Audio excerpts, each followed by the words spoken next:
Сәлеметсіздер ме балалар? Бүгін 5-ші сабақты өтетін боламыз. Каналымызға міндетті түрде подписаться батырмасын басып, жазылып алыңыздар. Сіздер үшін пайдалы сабақтар шығып отырады.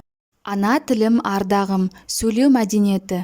Белгілі бір тақырып аясында әңгімелесуге, сөйлемдерді дұрыс құрауға, мәдениетті сөйлеуге үйренемін. 20-шы жаттығу ана тілі дегенді қалай түсінесің сұрағына өздерің сияқты балалардың берген жауаптарын оқып көрейік. Сабыр. Менің ойымша, ана тілін білу адамның ең үлкен парызы. Себебі адам тілсіз ешкіммен араласа алмайды. Тіл болмаса, олар бірін-бірі түсіне алмас еді. Ана тілі адамның бойына ана сүтімен бірге енеді. Ана әлдие арқылы тіл үйренеміз. Сондықтан оны ана тілі деп атаған. Тілді де өз анаң секілді құрметтеу керек. Күләш. Мен ана тілі дегенді анамдай қымбат, асыл дүние деп түсінемін. Сол себепті ана тілімізді құрметтеуіміз керек. Ерлан. Менің ана тілім қазақ тілі. Қазақ халқы өте батыр, жауынгер халық. Ата-бабаларымыз жаудан елі мен жерін қорғады.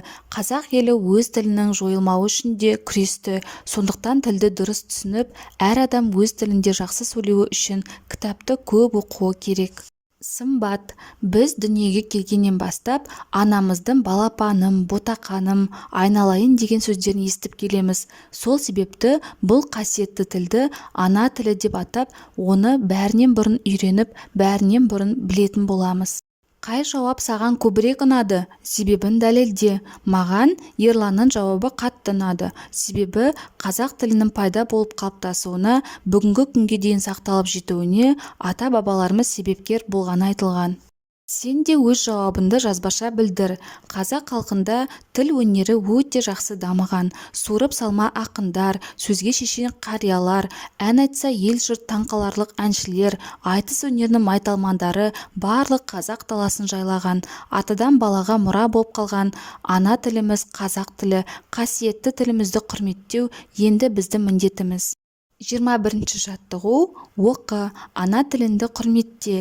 Екі оқушы таласып қалды. Біреуі бұл сөйлемді хабарлы десе, екінші лепті сөйлем дейді. Оқушылардың арасында қандай диалог болуы мүмкін? Кімдікі дұрыс деп ойлайсың? Бұл сөйлем хабарлы сөйлем болады. Себебі ана тілді құрметтеу керектігі туралы хабарлап тұр және сөйлем соңында нүкте қойылған. Қасындағы бар таласымен диалогке түс. Бұл тапсырманы сыныптастарың қалай орындады? Бағала. Мен сенімен келіспеймін, бұл хабарлы сөйлем. Неліктен хабарлы сөйлем деп ойлап тұрсың? Себебі бұл лепті сөйлем болса, леп белгісі қойылар еді. Ал мына сөйлемде нүкте қойылған. Сол себепті бұл хабарлы сөйлем. 22-ші жаттығу оқып диалогты жатқа жаз. Қырманнан дән арқалап келген тауық үйрекке айтты: жем шоқыңыз, мархабат. Аш қалдық деп жаңа ғана қапыда ек, бауырым, саған жемің үшін рахмет.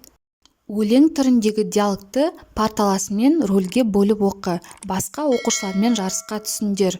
Қай жұп мәнерлі оқыды? Шығармашылық үзіліс. 23-ші жаттығу. Келесі беттегі диаграммада оқушылардан неше сөйлеу көрсеткіші берілген? Дұрыс әсерлі сөйлеу үшін оларға қандай кеңес берер едің? 5 балл жинаған балаларға көп оқу керек. 8 балл алған балаларға асықпай түсініп оқуына кеңес берем. 12 балл жинаған балалар әрі қарай жаңа биіктерге талпынуы керек. 24-ші жаттығу. Өз сөйлеу деңгейіңді бағалап көр. Белгілі бір тақырыпта сөйлеу үшін алдын ала дайындаласың ба? Иә. Сөйлеуге дайындалғанда жоспар құрасың ба? Иә. Не сөйлейтініңді жоспарға сәйкес реттейсің бе? Иә. Сөйлегенде ойынды дұрыс жеткізе аласың ба? Иә.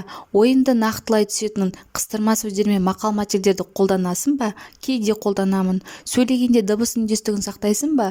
Иә. Сөйлегенде сыпайы сөздерді пайдаланасың ба? Әрине, иә. Осымен біздің сабағымыз аяқталды. Каналымыз пайдалы болған болса, міндетті түрде лайк басып, тіркеліп алыңыздар.